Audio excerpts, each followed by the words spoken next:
बच्चों हम summit with in के क्वेश्चन आंसर्स कर रहे थे, हम टेक्स्ट के क्वेश्चन आंसर्स पे पहुंच गए थे। अभी हम हैं 4th नंबर पे। सो 4th नंबर है आपका पेज नंबर 81 पे 4th नंबर। सो 4th नंबर है page 81 4th question answer. One does not do it for fame alone. What does one do it for really? Question का मतलब क्या है? कोई इसको सिर्फ फेमस होने के लिए नहीं करता है, तो कोई इसे क्यों करता है? किस चीज को? चढ़ाई को।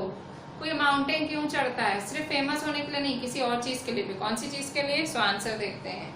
One does not do it, one does not do it for fame only,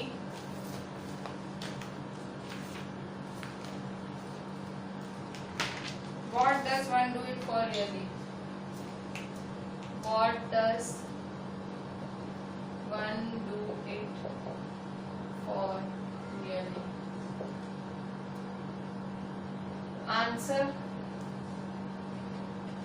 कह रहा है कि कोई उसको खाली मैंने अभी भी बोला कि कोई फेमस होने के लिए नहीं करता है, तो किस चीज के लिए करता है? तो आंसर है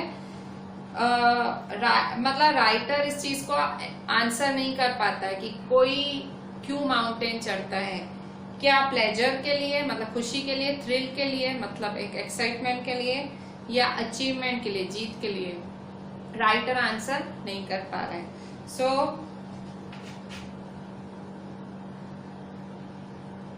it is for the pleasure, thrill and sense of achievement.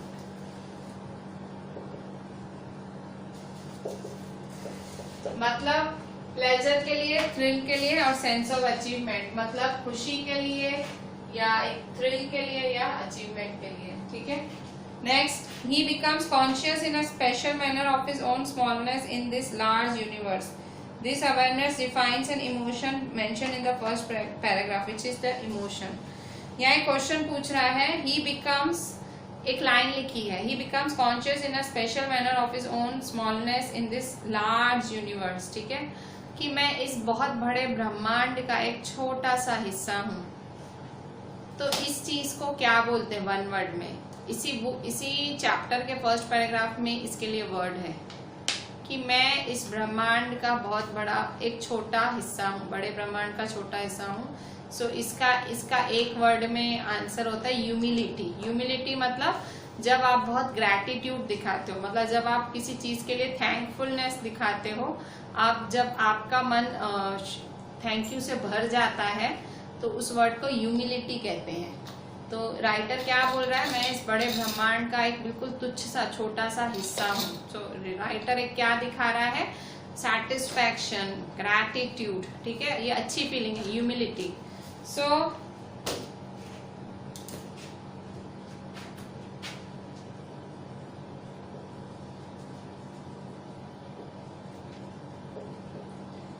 he becomes conscious in a special manner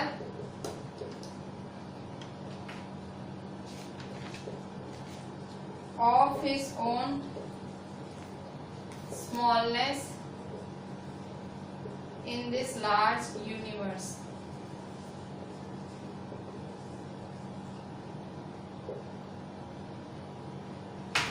Which is the emotion? ये कौन सा इमोशन है? Humility.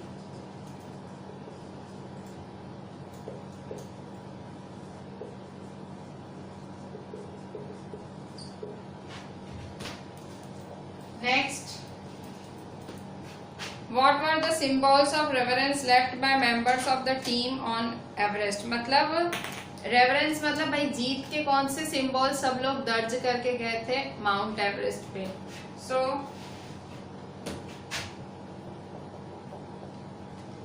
what were the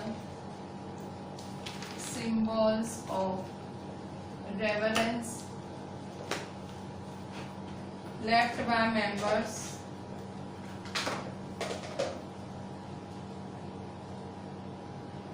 of the team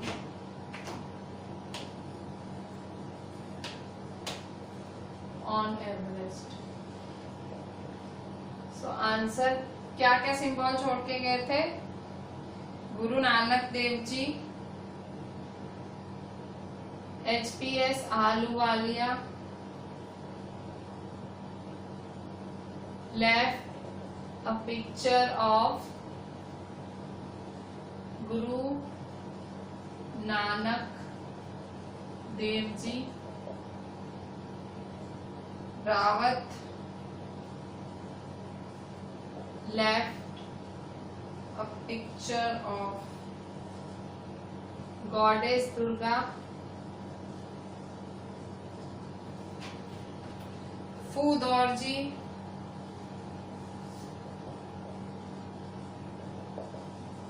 left a relic of the Buddha,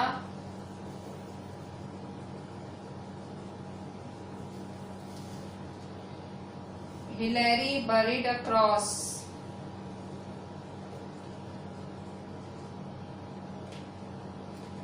Edmund Hillary buried a cross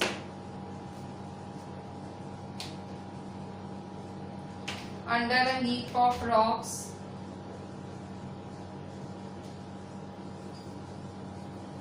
and stones in the snow। ठीक है। सो क्या symbol थे reverence के left by members of the team on Everest? So HPS Ahluwalia left a picture of Guru Nanak Dev ji, मतलब जो writer था उसने Everest पे गुरु नानक देव जी की फोटो छोड़ी थी। Rawat left a picture of goddess Durga, जो उनके साथ रावत चढ़े थे उन्होंने गॉडेस दुर्गा की फोटो छोड़ी। फूदोर जी left a relic of Buddha, Gautam Buddha का उन्होंने छोड़ा।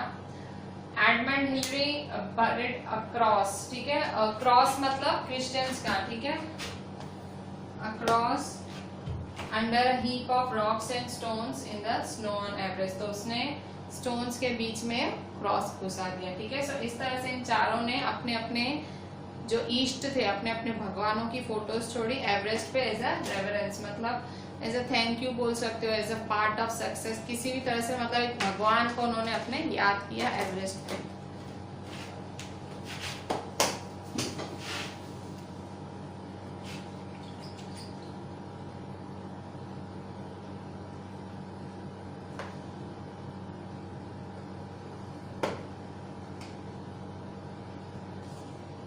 अब नेक्स्ट क्वेश्चन देखें 7th।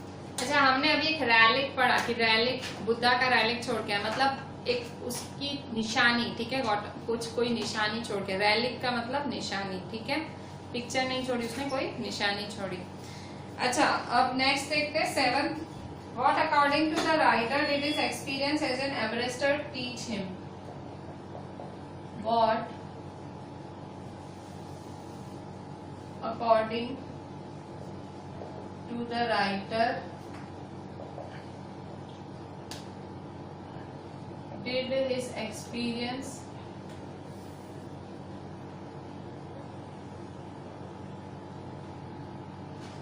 as an Everester teach him? Writer के हिसाब से जो उसने एवरेस्ट पे चढ़ाई की उस एक्सपीरियंस ने उसे क्या सिखाया? So the experience taught him to face obstacles in life with determination, positive outlook and courage। तो इस एक्सपीरियंस से उसे क्या सीख हासिल हुई? taught him to face obstacles in life, जो भी कठिनाइयां आए लाइफ में उसे फेस करना है डिटर्मिनेशन के साथ, डिटर्मिनेशन मतलब पूरी दृढ़ता के साथ, पॉजिटिव आउटलुक का मतलब एक पॉजिटिव विचारधारा के साथ, एंड करेज, हिम्मत के साथ, ठीक है। तो जीवन में कोई भी कठिनाइयां आए, हमें डिटरमिन रहना है, पॉजिटिव आउटलुक रखना है और करेज दिखानी है। सो ये भी माउंट एवरेस्ट पे चढ़ना भी एक कठिनाई थी, जिसको राइटर ने ये तीनों चीजें सिखा दी, जिसको चढ़ते चढ़ते वो 3 चीजें सीख गया। क्वेश्चन 2 है आपका पेज 81 पे ही है। क्वेश्चन है write a sentence against each of the following statements.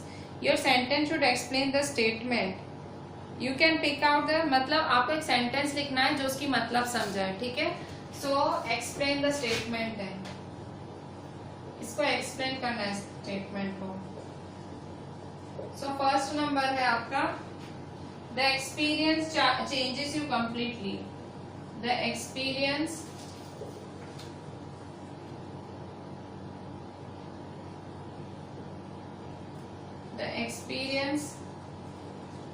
changes you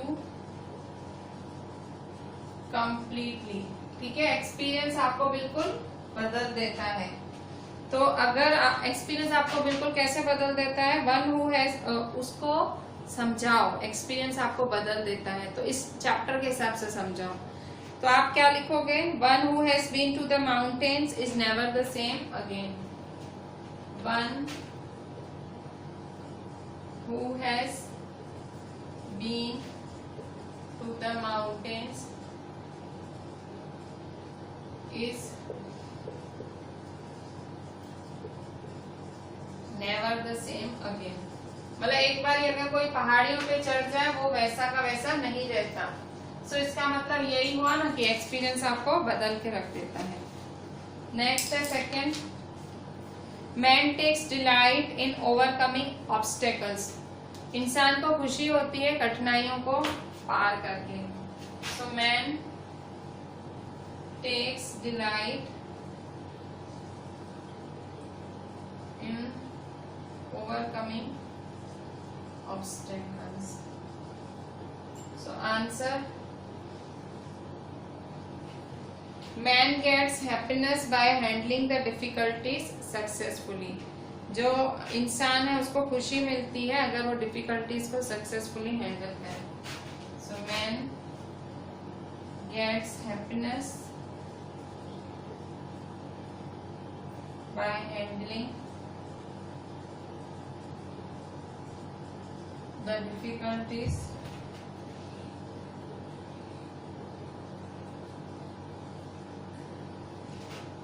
successfully. Third, mountains are nature at its best. Mountain एक नेचर का बेस्ट हिस्सा है। So mountain are nature at its best.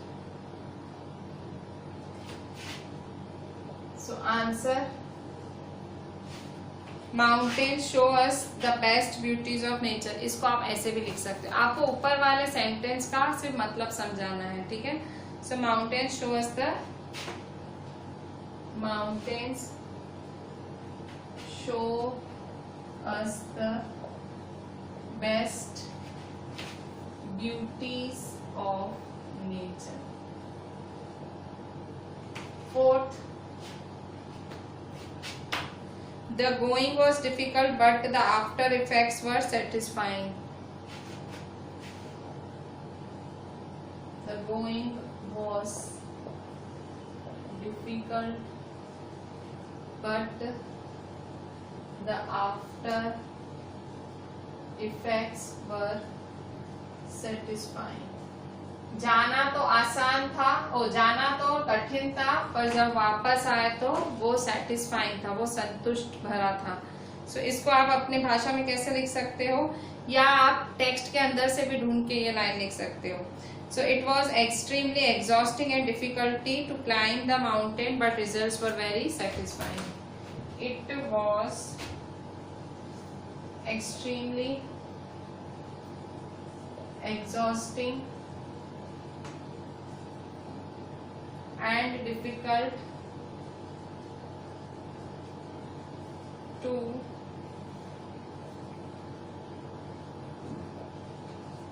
climb the mountain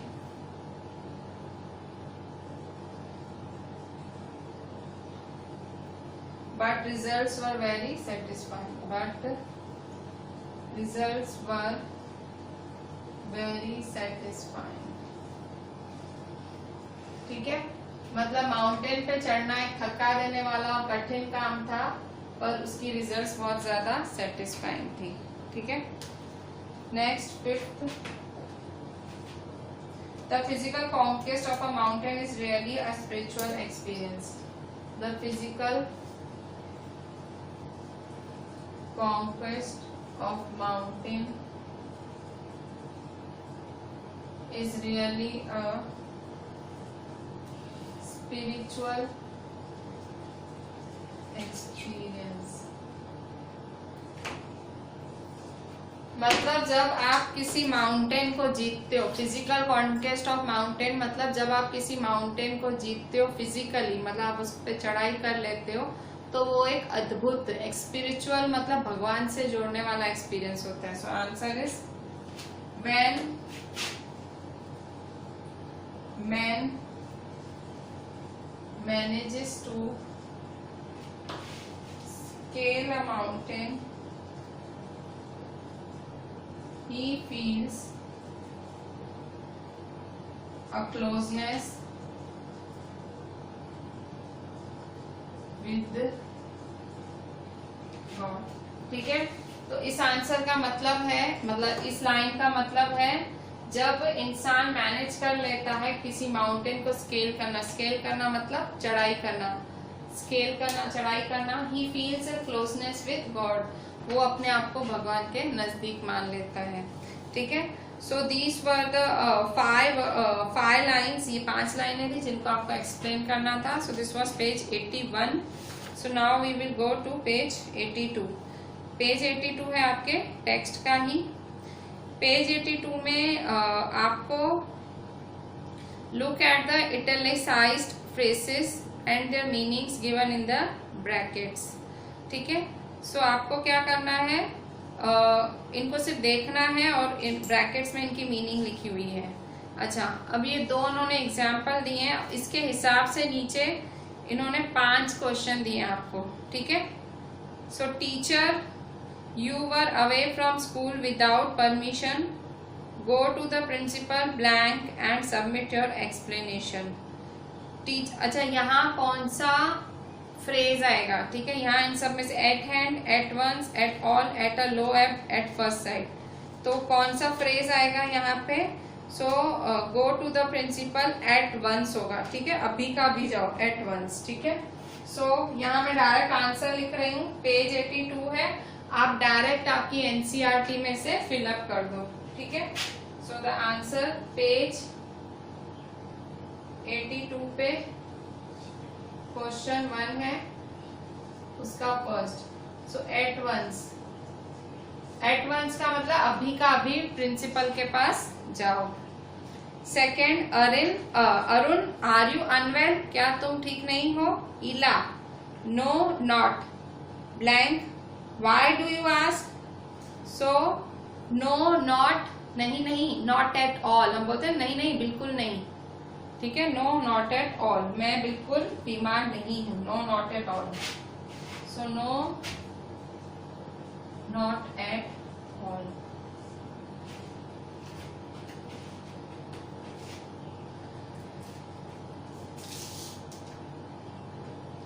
third, Mary, almost every Indian film has an episode of love blank.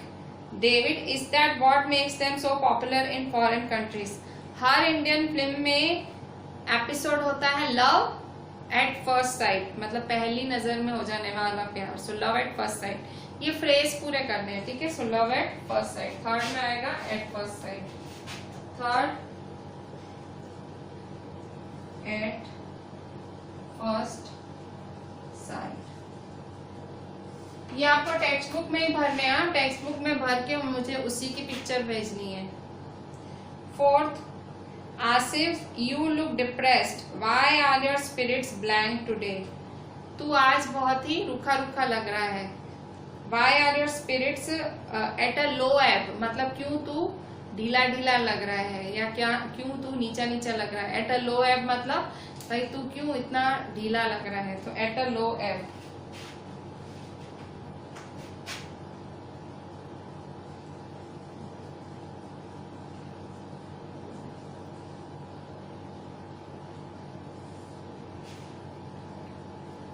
Fifth, Sheba, your big movement is close blank is close at hand. तेरा जो मौका था वो हाथ लग चुका है, close at hand.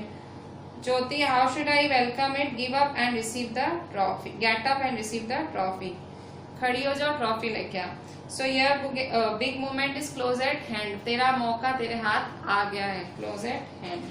So fifth one है at hand. ठीक है।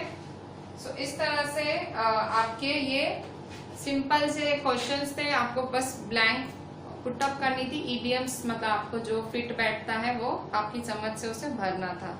इसके बाद है क्वेश्चन 2। क्वेश्चन 2 में नाउन फॉर्म्स को ये नाउन फॉर्म्स दिए हुए हैं, ठीक है।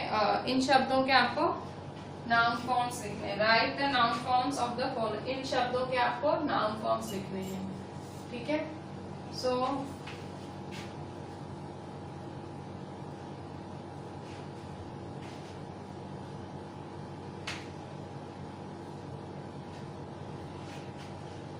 Question 2, write the noun forms of the, इनके नाउन फॉर्म्स लिखो। क्वेश्चन 2 में नाउन फॉर्म्स लिखने, पेज 82। ये भी आप टेक्स्ट बुक में ही भर देना। आपको ANCE या ENCE ऐड करना है। सो फर्स्ट एंड्योर, क्या लिखेंगे? एंड्योरेंस। सेकेंड है परसिस्ट, तो परसिस्टेंस। थर्ड है signify, significance. Fourth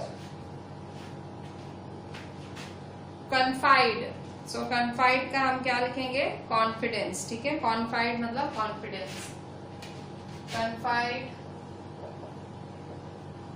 confidence. Fifth maintain, सो मेंटेन में क्या लगाएंगे? मेंटेन में मेंटेनेंस, ठीक है। सो मेंटेनेंस, ठीक है। इसमें आपने देखो लास्ट में यही लगाया, ठीक है।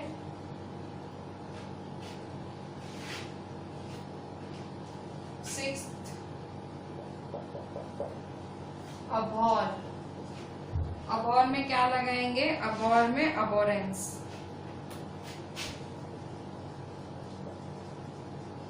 थोड़ा आप देख लो, यहाँ फिफ्थ वाले में मेंटेन लिखा। सो मेंटेन आपको परफेक्ट नाउन बनाना है, तो नाउन नहीं बन रहा था अगर आप ऐसे लिखते, स्पेलिंग गलत पड़ती, ठीक है।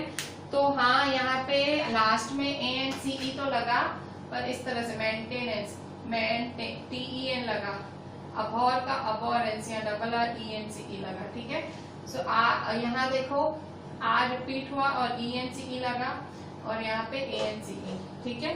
सो थोड़ा सा स्पेलिंग को ट्विस्ट करके फिर हमने इसको नाउन को पूरा किया। लास्ट के 2 में ही ऐसा हुआ, बाकी में तो नहीं था। क्वेश्चन 3 देखते हैं, पेज 83 पे। ये भी आप टेक्स्ट बुक में ही करेंगे, आप ये सारे ऑब्जेक्टिव्स टेक्स्ट में ही करना। क्वेश्चन 3 है पेज 83 आपका, ठीक है।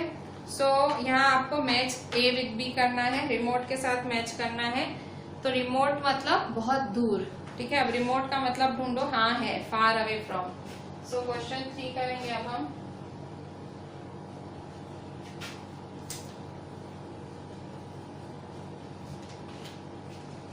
सो क्वेश्चन 3 का फर्स्ट मैच करना है हमें।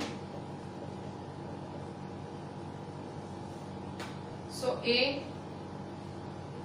रिमोट, तो रिमोट का मतलब क्या होता है, बहुत दूर से, सो फार अवे फ्रॉम, फार, ये है आपका पेज 83, फार अवे फ्रॉम। फिर सेकंड है आपका मीन्स, मीन्स का मतलब क्या होता है, अब यहाँ देखो मीन्स का मतलब मेथड्स होता है, ठीक है, तरीके, सो मीन्स मेथड्स। फिर नेक्स्ट है डोमिनेंट, डोमिनेंट का मतलब क्या होता है, मोस्ट प्रोमिनेंट, मतलब बहुत ज्यादा फेमस, ठीक है, डोमिनेंट, फेमस, डोमिनेंट, ठीक है, सो डोमिनेंट का मतलब most prominent, dominant, most prominent. Next है फॉर्मिडेबल, फॉर्मिडेबल का मतलब क्या होता है, डिफिकल्ट टू ओवरकम, ठीक है, जिसे जीता ना जा सके, एवरेस्ट इज फॉर्मिडेबल, नहीं जीता जा सकता।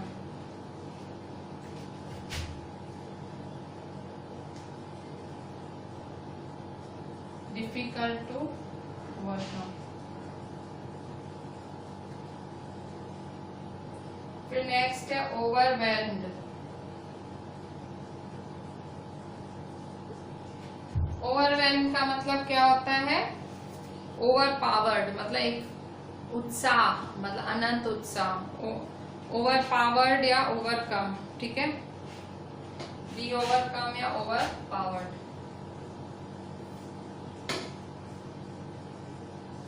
मतलब बहुत ज्यादा, ऐसे नहीं बहुत पावर में आ जाते हैं, सो हद से ज्यादा, ठीक है। अब सेकेंड नंबर है, सेकेंड है fill in the blanks in the sentences below with appropriate words from under A, ठीक है। अब ऊपर जो ए है उसमें से सही शब्द यहाँ लिखने हैं आपको, नीचे इन ब्लैंक्स में, ये भी आप इसी में ही कंप्लीट करेंगे। सो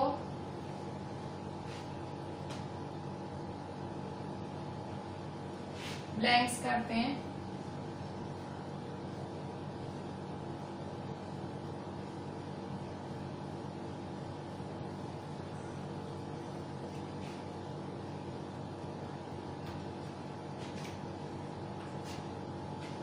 सेकेंड का ए, ठीक है, इन्हीं में से ही चूज करना है, इन सारे शब्दों में से, इन शब्दों में से चूज करके ब्लैंक भरनी है, ठीक है। तो सेकेंड है आपका fill in the blanks, fill in the blanks, ठीक है। So A, there were blank obstacles on the way but we reached our destination safely, कि हमारे राह में बहुत सारी कठिनाइयां थी पर हम डेस्टिनेशन पहुंच गए। So there were blank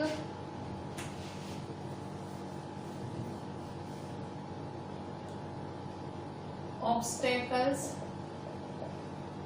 on the way but we reached our destination safely, ठीक है। हमारी राह में बहुत सारी कठिनाइयां थी, हमारे रास्ते में बहुत सारी कठिनाइयां थी पर हम डेस्टिनेशन पहुंच गए। सो इसका मतलब क्या है, फॉर्मिडेबल, मतलब जो जीता ना जा सके। So there were formidable obstacles, बहुत हद से ज्यादा। B, we have no blank of finding out what happened there, we have no blank of finding out what had happened there, हमारे पास कोई चारा नहीं है पता करने का, चारा या कोई तरीका, सो मीन्स, ठीक है, यहाँ आएगा मीन्स, कोई मेथड नहीं है। C, why he lives in a house blank from any town or village is more than I can tell, वो क्यों अपने हाउस से किसी विलेज से दूर रहता है। सो इसका यहाँ क्या लिखेंगे, रिमोट, रिमोट मतलब बहुत दूर, ठीक है। Why he lives in a house blank from any town or village is more than I can tell. Is more than I can tell. ठीक है, कि वो क्यों हाउस में, मतलब रिमोट, यहाँ आप क्या वर्ड यूज कर सकते हो, रिमोट, फार रहता है, सो रिमोट, दूर रहता है, कि क्यों वो उसका घर इस टाउन और विलेज से इतना दूर है कि मैं बता ही नहीं सकता। ठीक है, वैसा कुछ। नेक्स्ट है blank by gratitude,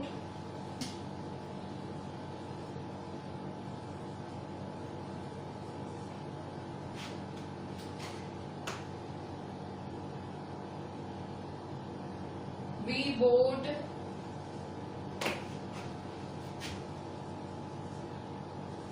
to the speaker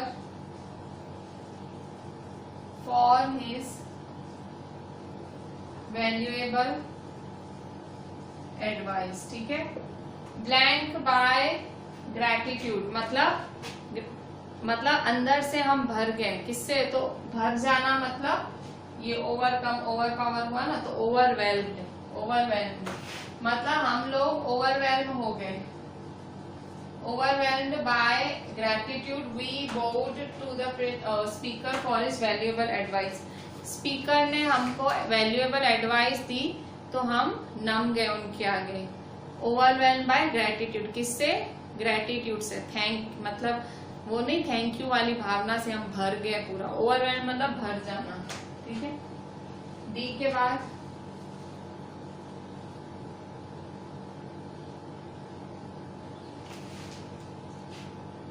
E,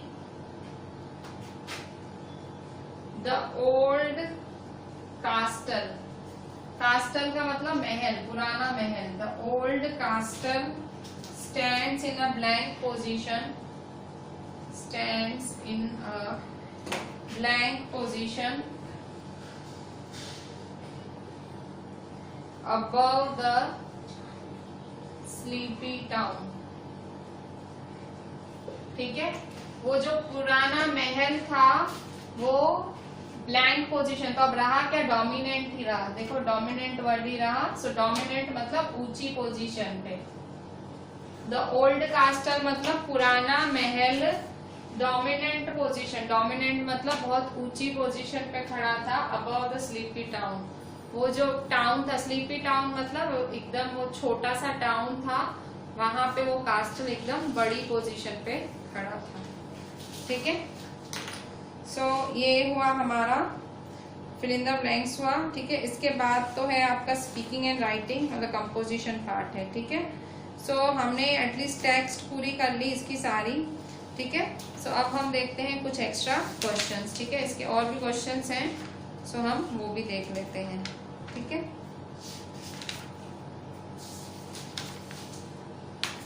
question लिखते हैं, अब हम देखते हैं extra question answers. So this was the end of the exercise. ठीक है, तो आप क्या करेंगे, आप लोग क्वेश्चन आंसर्स हैं, क्वेश्चन आंसर्स नोटबुक में लिखेंगे और ये सारी एक्सरसाइज आपको आपकी टेक्स्ट बुक में ही करनी है। ठीक है, use the text book and send the picture of text book only. So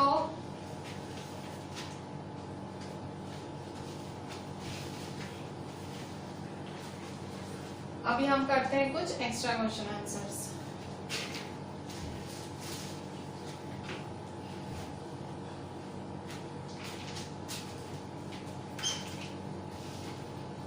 So the extra questions are,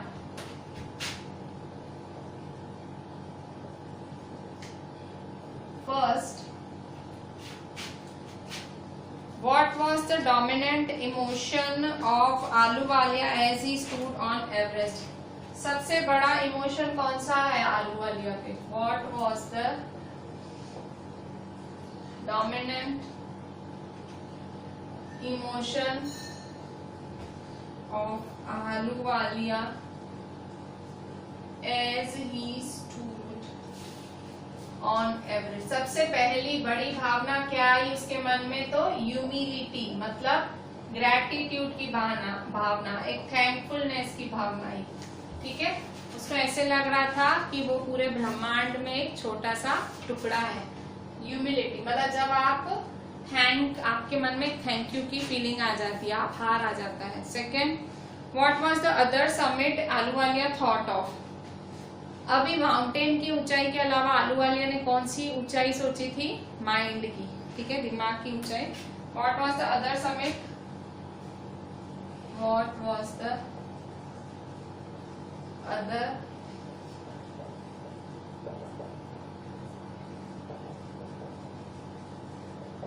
Ahluwalia thought of. So Ahluwalia ने दूसरी कौन सी ऊंचाई सोची थी? तो summit of the mind. Third, what kind of experience is climbing Everest according to Ahluwalia. Ahluwalia के हिसाब से एवरेस्ट चढ़ने का एक्सपीरियंस कैसा है? So what kind of experience is climbing Everest according to Ahluwalia. So Ahluwalia के हिसाब से माउंटेन चढ़ना कैसा एक्सपीरियंस है? उनके हिसाब से पहाड़ पे चढ़ना सिर्फ एक फिजिकल जर्नी नहीं है, मतलब एक आप शरीर से नहीं चढ़ते हो। आप कैसे चढ़ते हो? आप इमोशनल चढ़ते हो, आप स्पिरिचुअल चढ़ते हो। ठीक है, सो सारी फीलिंग्स होती हैं उसमें। According to Ahluwalia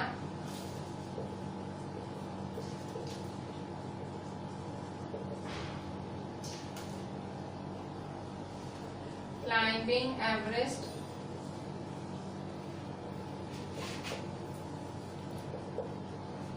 is not only physical, कि एवरेस्ट क्लाइंब करना खाली एक फिजिकल एक्टिविटी नहीं है, बट ऑल्सो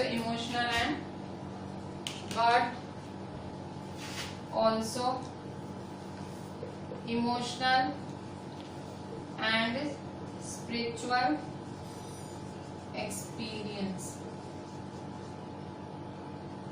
ठीक है, तो खाली एक फिजिकल जर्नी नहीं है, वो एक इमोशनल और स्पिरिचुअल जर्नी भी है। Number 4, why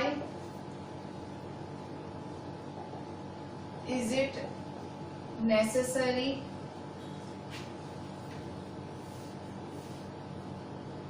to climb the summit within? क्यों जरूरी है कि हम अंदर की ऊंचाइयां भी छुएं, हम अंदर की पहाड़ भी चढ़ें, हमारे मन की ऊंचाइयां भी छुएं? क्यों?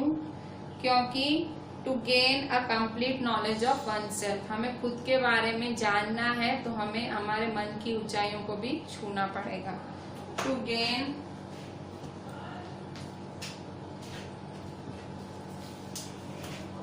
अ complete knowledge, to gain a complete knowledge of oneself। ठीक है, खुद की एक पूरी अगर आपको अपने बारे में सब कुछ जानना है, तो आपको अपने अंदर को भी छूना पड़ेगा। अभी हम थोड़े से इससे एक्स्ट्रा और क्वेश्चंस करते हैं। नेक्स्ट है, Who was Ahluwalia and what does he tell us about in this lesson? Ahluwalia कौन था और इस लेसन में वो क्या बताता है? Who was Ahluwalia?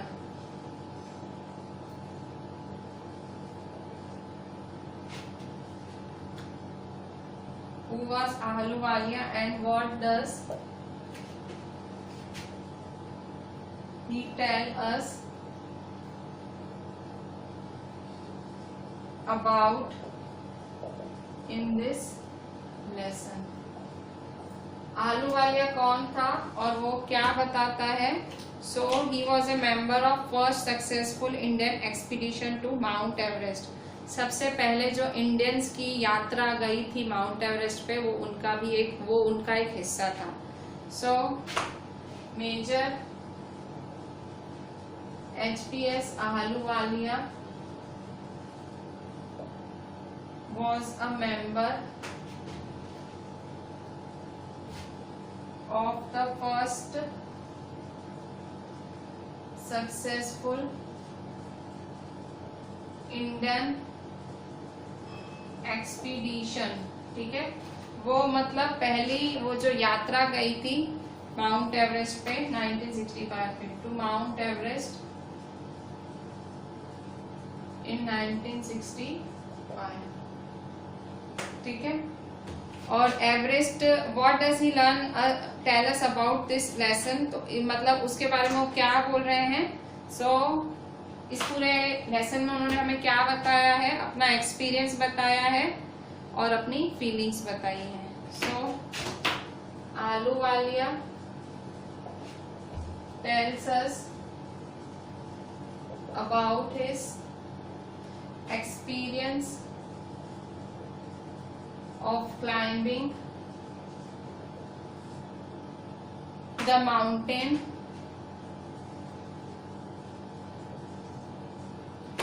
and his feelings, और उनकी feelings बताई हैं, and his feelings as he stood at the summit of the mountain, as he stood at the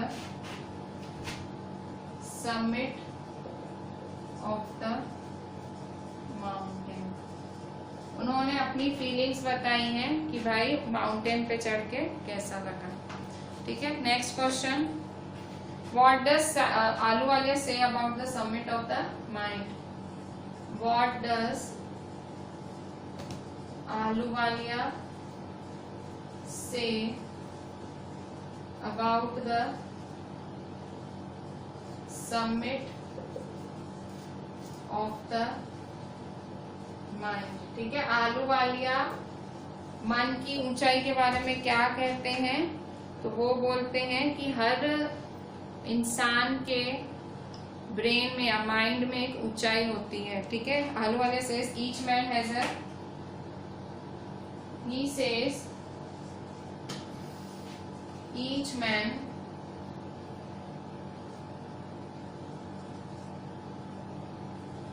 has a summit in his mind, कि हर मैन के मन में एक ऊंचाई होती है। Each man has a summit in his mind. It is fearful and unscalable. It is fearful and unscalable, कि हर इंसान के मन में एक ऊंचाई होती है जिससे वो डरता है और जिसको वो जानता भी नहीं है कि मेरे मन में कितनी ऊंचाई है। ठीक है, उसे नहीं पता है गहराई या ऊंचाई, किसी भी इंसान को अपने मन की नहीं पता होती है। सो आगे क्या कहते हैं वो अपने माइंड के बारे में,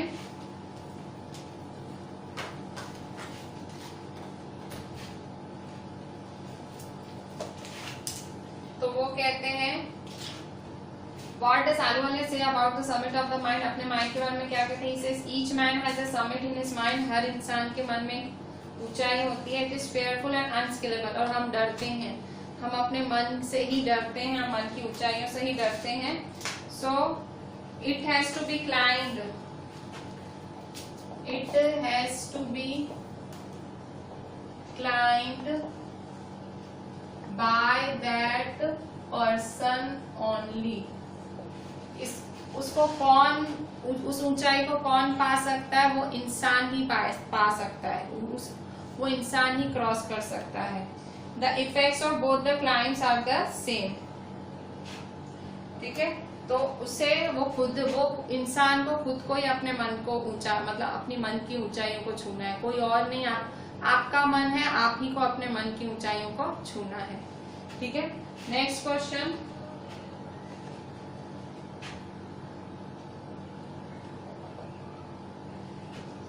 why does man get great pleasure in mountain climbing? Ahluwalia के हिसाब से क्यों कि इंसान को बहुत खुशी मिलती है, एक सुकून मिलता है जब वो माउंटेन क्लाइंब करता है। क्यों?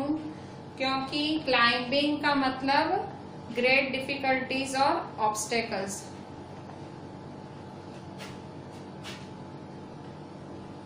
Climbing a mountain presents great difficulties and the obstacles। मतलब जब आप माउंटेन क्लाइंब करते हो तो आपके रास्ते पे बहुत सारी डिफिकल्टीज और कठिनाइयां आती हैं। तो और climbing mountain needs 3 physical qualities. तो अगर आप माउंटेन क्लाइंब करना चाहते हो तो 3 क्वालिटीज चाहिए। कौन कौन सी? First, endurance, persistence and will power.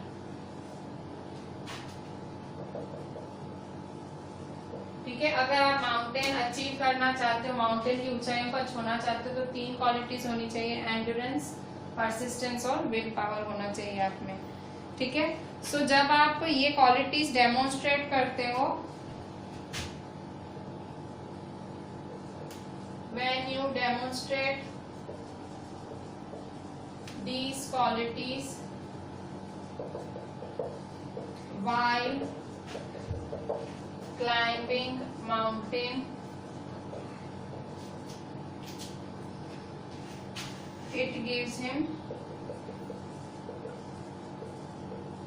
great pleasure। ठीक है, मतलब आपको माउंटेन क्लाइंब करना है तो आपको 3 क्वालिटीज होनी चाहिए, डिफिकल्टीज। और जब भी आप माउंटेन क्लाइंब करते हो तो आपके रास्ते में डिफिकल्टीज आती हैं और ऑब्स्टेकल्स आते हैं, और आप में 3 क्वालिटीज, 3 खूबियां होनी चाहिए, एंड्योरेंस होना चाहिए, परसिस्टेंस होना चाहिए और विल पावर होना चाहिए। और जब आप अपनी ये क्वालिटीज दिखाते हो तो आपको ये खुशी देता है कि हमारे में ये 3 क्वालिटीज हैं। So with this we are ending our chapter the summit within. We did the whole exercise and objectives need to be done in the text book only, and the extra question answers आप notebook में ही करेंगे, and question answers of the text book also in the notebook. So we are ending our this chapter. Please do the entire thing and send it to me on WhatsApp. चलें, thank you.